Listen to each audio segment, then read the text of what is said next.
This video is sponsored by Melody. For someone starting out in fashion and beauty photography, it can be hard to know what to invest in. I know when I was a lot younger and just starting fashion and beauty photography, I found it really difficult to know where to put my money and what I should actually have in my kit. Not only for photography, but also for retouching purposes. So in today's video, I thought I would go through a few of the things that I feel are really important to invest in if you're just starting out with fashion and beauty photography, and a few of the things that have been really beneficial for me in my journey as well. But if you're new to this channel, hi, my name is Kaylee June and I'm a beauty and fashion photographer based near Sydney, Australia. And I started this channel over 10 years ago now to talk about all things photography and retouching related. And as I mentioned in today's video, we're going to be going through a few things that I think are really important for any aspiring fashion and beauty photographers to invest in. So let's get into it. So as I mentioned, it can be really difficult to know what to buy as a young photographer. I know that I've definitely been in that position more than once. It's really hard to know, especially when you're being sold so many different gadgets these days from different camera companies, and it is hard to know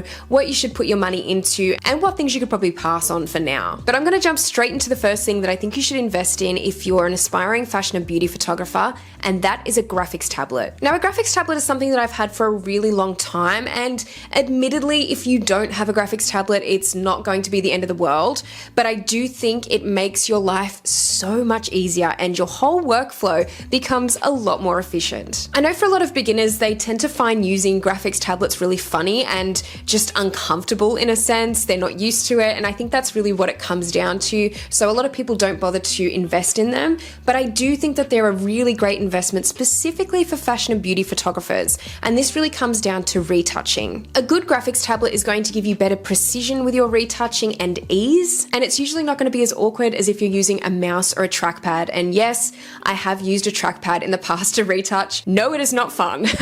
I don't enjoy using a trackpad or a mouse anymore, and I only ever use a graphics tablet. And that's been my process for pretty much the last 15 years. But to be fair, I also started off with a graphics tablet before I had even decided that I wanted to do photography. So I actually had quite a cheap graphics tablet given to me as a gift for my first ever one when I was a lot younger. I was probably only about 15 years old at the time. This was just before I got into photography, and I was really interested in digital illustration, and I knew that to do that, it would be a lot easier with a graphics tablet. So I started using that, and it never really left me. Throughout my whole photography career, I've always used a graphics tablet, and you don't necessarily have to go and spend a lot of money on a graphics tablet. I will recommend Wacom because they are a brand that I've always used. I use the Intuos Pro in medium, and I've used that for a very long time. However, Wacom have so many different types of graphics tablets, and there are smaller, more affordable ones that you can purchase. So it's not necessary to spend a lot of money on a graphics tablet. A lot of them will have the same functions and kind of do the same thing,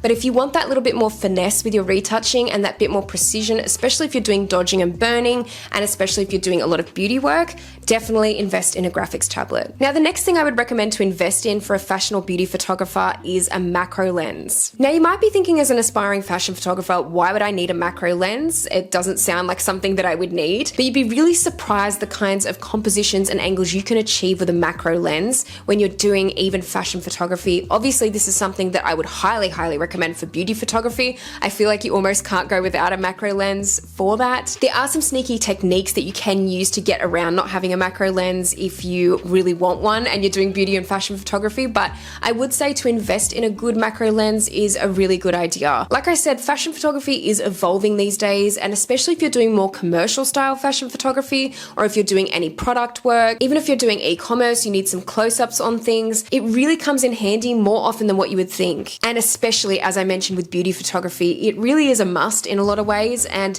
to get those kinds of really close-in crops and the detail in those kinds of shots are really important, and I really would recommend having a macro lens, whether you're looking at getting into fashion or beauty photography. And I will say that I personally have a 100mm macro from Canon. It is f2.8 and it's the L series lens. Now, this is a great portrait lens as well. So even if you don't need it for a lot of macro shots as a fashion photographer, you can still utilize it as a great portrait lens. I actually love it as a portrait lens too. So definitely something to think about and to consider putting into your kit. Again, highly recommend this for beauty photographers out there, but also something that's a really good staple lens for fashion photographers as well. And it essentially just gives you the ability to have more variety with your work overall. And now a quick word from today's video sponsor, Melody. Whether you're a photographer, videographer, or content creator, investing in copyright-safe music is a great move for your business. It's so essential these days to have great quality music on hand for social media projects and clients. And this is where Melody comes in. Melody is an affordable online music library offering a high-quality tech-enabled licensing solution for creatives. I personally use Melody Music on all of my social media platforms, including YouTube. By knowing the music I'm adding into my behind-the-scenes videos and other content is copyright safe,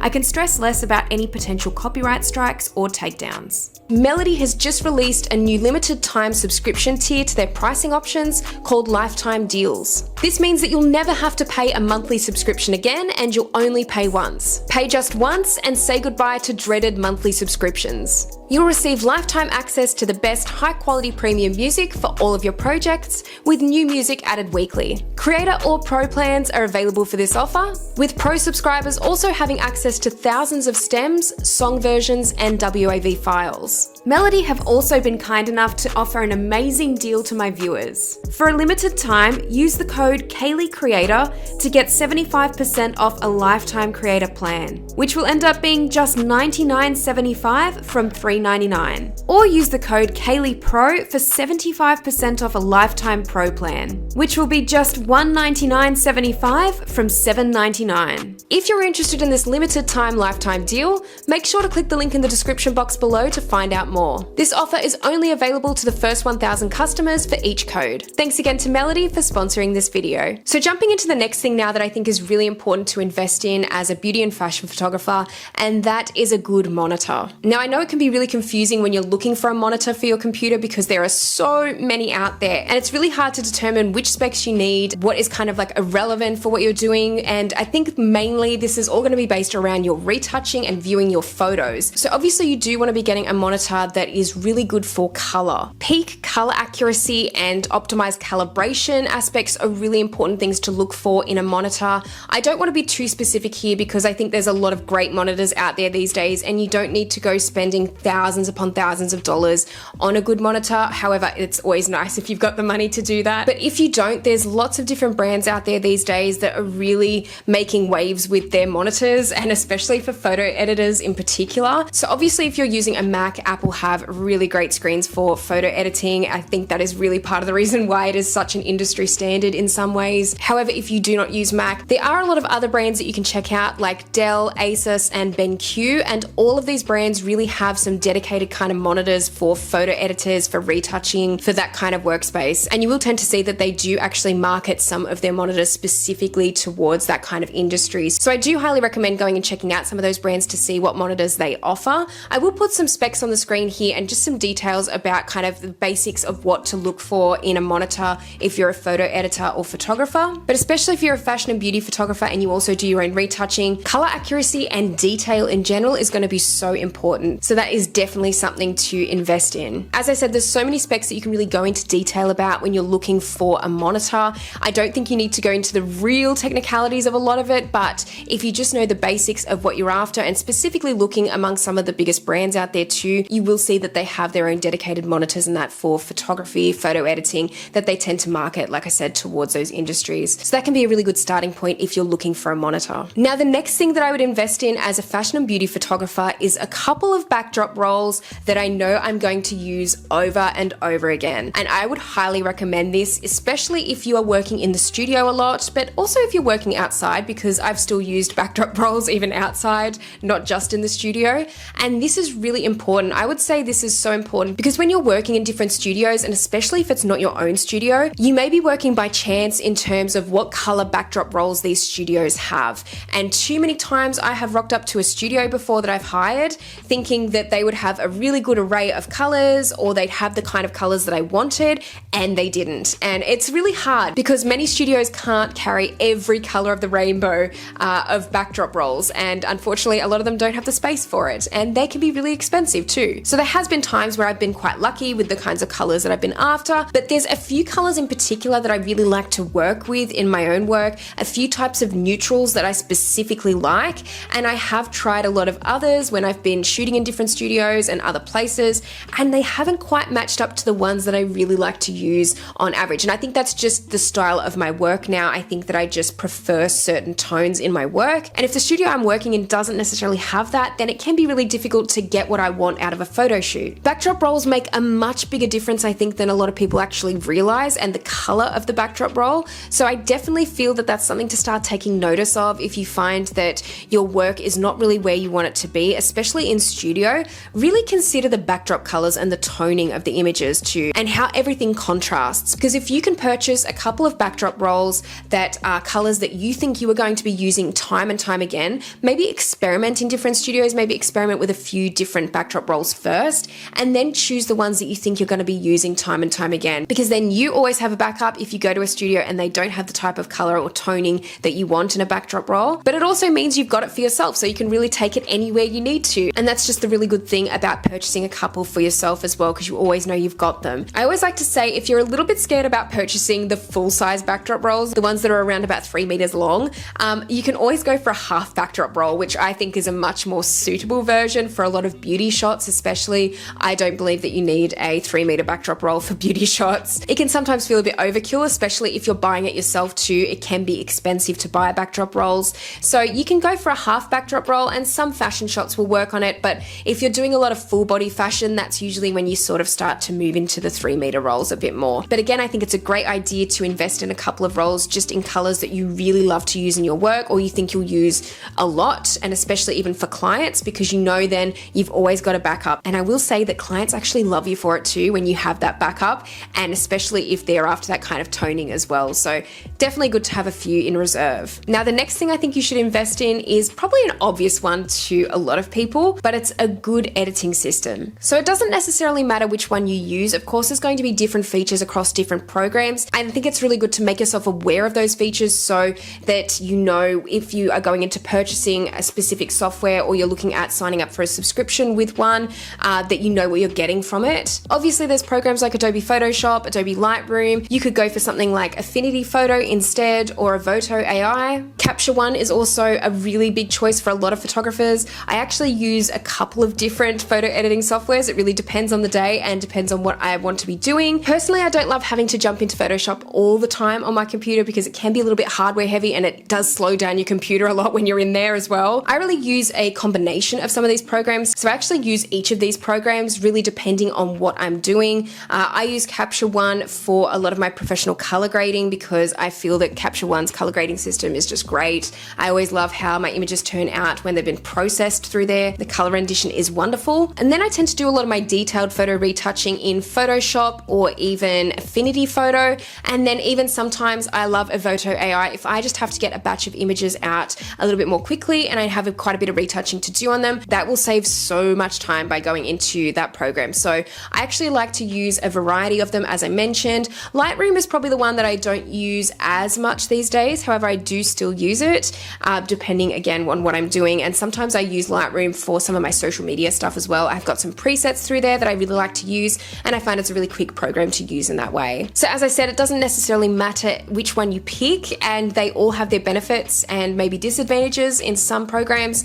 So it's really good to just educate yourself on what each of them actually do and how you want to use them, what you actually need them for, and really make a decision based off that. The next thing I think would be great to invest in is at least one portable light. Now I say portable, but what I really mean here is lightweight. So something that you can easily take with you to a studio if you need to, or to a space where there might not be any lighting. I don't necessarily mean getting a light that you can use outdoors, with a generator or anything like that. I mean something that's easy to pack up and to take with you on shoots. Because I've had a kit that I've used for the last 10 years nearly. It's an Ellen Crum kit, and it's the D-Light RX4s. And I had a couple of those that I purchased back in like 2015, I think it was. And I've used them ever since. Like, I haven't even felt the need really to upgrade, because I've obviously had the opportunity to use lighting as well at different studios if I need anything more than I just hire them through the studios. But this particular lighting kit has saved my butt on so many times. I can't even tell you how many times I've turned up to certain studios or spaces and the lighting kits they've had have not even worked. So having the backup of having your own lights, or even just one light that you can use just in case, is such a good way to go about it. And especially if you're just beginning as an aspiring photographer, I think it's really good if you're not able to afford big studio spaces with a lot of equipment hire as well. If you can find an empty space in your own city where you can shoot and you can just take your portable light along to kind of of experiment and practice, I think this is a great way to start off, and it's a great little thing to invest in because you can also use it at home if you're testing for portraits or even fashion portraits, beauty portraits. Something that you can really take with you to any space that is lightweight and can fold up really easily, I think is a really, really great thing to invest in. And the last thing that I think you should invest in as a fashion and beauty photographer is a white reflector. Now, this will not set you back a lot of money, or it shouldn't set you back a lot of money.